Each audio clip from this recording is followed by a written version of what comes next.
জিকির করেন লা ইলাহা ইল্লাল্লাহ, লা ইলাহা ইল্লাল্লাহ, লা ইলাহা ইল্লাল্লাহ, লা ইলাহা ইল্লাল্লাহ, লা ইলাহা ইল্লাল্লাহ, লা ইলাহা ইল্লাল্লাহ, লা ইলাহা ইল্লাল্লাহ। মোহাব্বতে লা ইলাহা ইল্লাল্লাহ, লা ইলাহা ইল্লাল্লাহ, লা ইলাহা ইল্লাল্লাহ।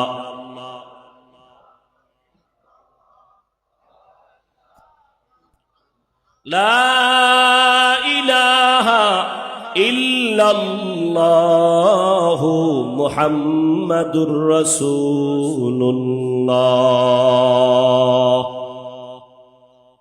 ভাইরা আমার, আমাদের মুরব্বী পীর সাহেব, হুজুর, নায়েবে আমির সাহেব, উজানির সব মুরব্বীরা বারবার বলেন যে তোমরা ভিতরে যদি কোনো হালাত তৈরি হয় এটাকে কন্ট্রোল করো, কন্ট্রোল করলে সওয়াব বেশি, চোখের পানি ছাড়াও এতে আল্লাহ বেশি খুশি হবে।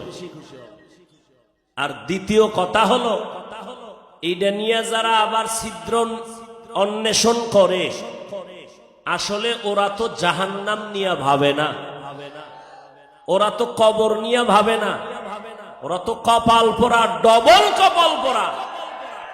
ওরা যদি 5 মিনিট কবরের চিন্তা নিয়ে ভাবতো তো এরা তো একটু চুপ আছে, ওরা বুক ফেটে মরে যাইত।